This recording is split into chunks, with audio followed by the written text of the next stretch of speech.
आज का विषय है मनुष्य जाति की दुष्टता और जल प्रलय। फिर जब मनुष्य भूमि के ऊपर बहुत बढ़ने लगे और उनके बेटियां उत्पन्न हुई, तब परमेश्वर के पुत्रों ने मनुष्य की पुत्रियों को देखा कि वे सुंदर हैं, और उन्होंने जिस जिसको चाहा उनसे विवाह कर लिया। तब यहोवा ने कहा, मेरी आत्मा मनुष्य से सदा लो विवाद करता न रहेगा, क्योंकि मनुष्य भी शरीर ही है। उसकी आयु 120 वर्ष की होगी। उन दिनों में पृथ्वी पर दानव रहते थे। और उसके पश्चात जब परमेश्वर के पुत्र मनुष्य की पुत्रियों के पास गए, तब उनके द्वारा जो पुत्र उत्पन्न हुए वे शूरवीर होते थे, जिनको कीर्ति प्राचीन काल से प्रचलित है। यहोवा ने देखा कि मनुष्यों की बुराई पृथ्वी पर बढ़ गई, और उनके मन के विचार में जो कुछ उत्पन्न होता है वह निरंतर बुरा ही होता है। और यहोवा पृथ्वी पर मनुष्य को बनाने से पछताया, और वह मन में अति खेदित हुआ।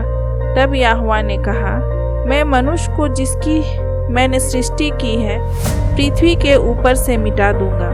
क्या मनुष्य, क्या पशु, क्या रेंगने वाले जंतु, क्या आकाश के पक्षी, सबको मिटा दूंगा, क्योंकि मैं उनके बनाने से पछताता हूँ। परंतु यहोवा की अनुग्रह की दृष्टि नूह पर बनी रही। तब परमेश्वर ने नूह से कहा, सब प्राणियों के अंत करने का प्रश्न मेरे सामने आ गया है, क्योंकि उनके कारण पृथ्वी उपद्रव से भर गई है। इसलिए मैं उनको पृथ्वी समेत नष्ट कर डालूंगा। इसलिए तू गोपेर वृक्ष की लकड़ी का एक जहाज बना ले, उसमें कोठरियां बनाना और भीतर बाहर उस पर राल लगाना। इस ढंग से तू उसको बनाना, जहाज की लंबाई 300 हाथ, चौड़ाई 50 हाथ और ऊंचाई 30 हाथ की हो। जहाज में एक खिड़की बनाना और उसके एक हाथ ऊपर से उसकी छत बनाना, और जहाज की एक और एक द्वार रखना, और जहाज में पहला, दूसरा, तीसरा खंड बनाना। और सुन, मैं अब पृथ्वी पर जल प्रलय करके सब प्राणियों को जिनमें जीवन का प्राण है आकाश के नीचे से नष्ट करने पर हूँ, और सब जो पृथ्वी पर है मर जाएंगे। परंतु तेरे संग मैं वाचा बांधता हूँ, इसलिए तू अपने पुत्रों, स्त्री और बहुओं समेत जहाज में प्रवेश करना, और सब जीवित प्राणियों में से तू एक एक जाति के दो अर्थात एक नर और एक मादा जहाज में ले जाकर अपने साथ जीवित रखना। एक जाति के पक्षी और एक जाति के पशु और एक जाति के भूमि पर रेंगने वाले सब में से दो तेरे पास आएंगे, कि तू उनको जीवित रखे। और भांति भांति का भोज्य पदार्थ जो खाया जाता है उनको तू लेकर अपने पास इकट्ठा रखना, जो तेरे और उनके भोजन के लिए होगा। परमेश्वर की इस आज्ञा के अनुसार नूह ने किया। तब यहोवा ने नूह से कहा, तू अपने सारे घराने समेत जहाज में जा, क्योंकि मैंने इस समय के लोगों में से केवल अपनी दृष्टि में धर्मी पाया है। सब जाति के शुद्ध पशुओं में से तू 7 जोड़े अर्थात नर और मादा लेना, पर जो पशु शुद्ध नहीं हैं उनमें से 2 लेना, अर्थात नर और मादा। और आकाश के पक्षियों में से भी 7 जोड़े अर्थात नर और मादा लेना, कि उनका वंश बचकर सारी पृथ्वी के ऊपर बना रहे। क्योंकि अब 7 दिन और बीतने पर मैं पृथ्वी पर 40 दिन और 40 रात तक जल बरसाता रहूंगा, और जितने प्राणी मैंने बनाए हैं उन सबको पृथ्वी के ऊपर से मिटा दूंगा। यहोवा की इस आज्ञा के अनुसार नूह ने किया। नूह की आयु 600 वर्ष की थी जब जल प्रलय पृथ्वी पर आया। नूह अपने पुत्रों, पत्नी और बहुओं समेत जल प्रलय से बचने के लिए जहाज में गया।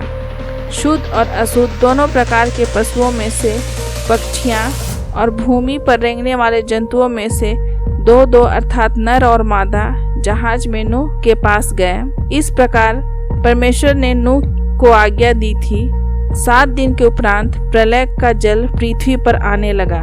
जब नूह की आयु के 600वें वर्ष के दूसरे महीने के 17वां दिन आया, उसी दिन बड़े गहरे समुद्र के सब सोते फूट निकले और आकाश के झरोखे खुल गए, और वर्षा 40 दिन और 40 रात निरंतर पृथ्वी पर होती रही।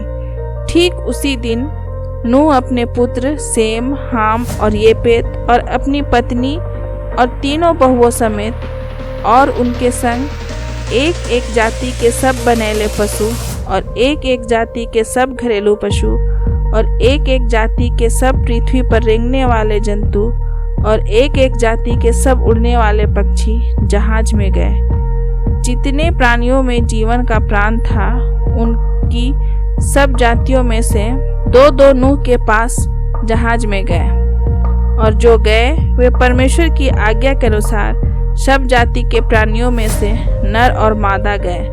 तब यहोवा ने जहाज का द्वार बंद कर दिया।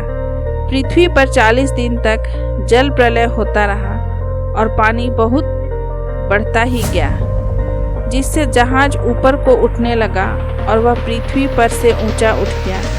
जल बढ़ते बढ़ते पृथ्वी पर बहुत ही बढ़ गया और जहाज जल के ऊपर ऊपर तैरता रहा। जल पृथ्वी पर अत्यंत बढ़ गया और यहाँ तक कि सारी धरती पर जितने बड़े बड़े पहाड़ थे सब डूब गए। जल 15 हाथ और ऊपर बढ़ गया और पहाड़ भी डूब गए, और क्या पक्षी, क्या घरेलू पशु, क्या बनैल पशु और पृथ्वी पर सब चलने वाले प्राणी और जितने जंतु पृथ्वी पर बहुतायत से भर गए थे, वे सब और सब मनुष्य मर गए। जो जो स्थल पर थे उनमें से जितनों के नथनों में जीवन का श्वास था सब मर मिटे। और क्या मनुष्य, क्या पशु, क्या रेंगने वाले जंतु, क्या आकाश के पक्षी, जो जो भूमि पर थे सब पृथ्वी पर से मिट गए।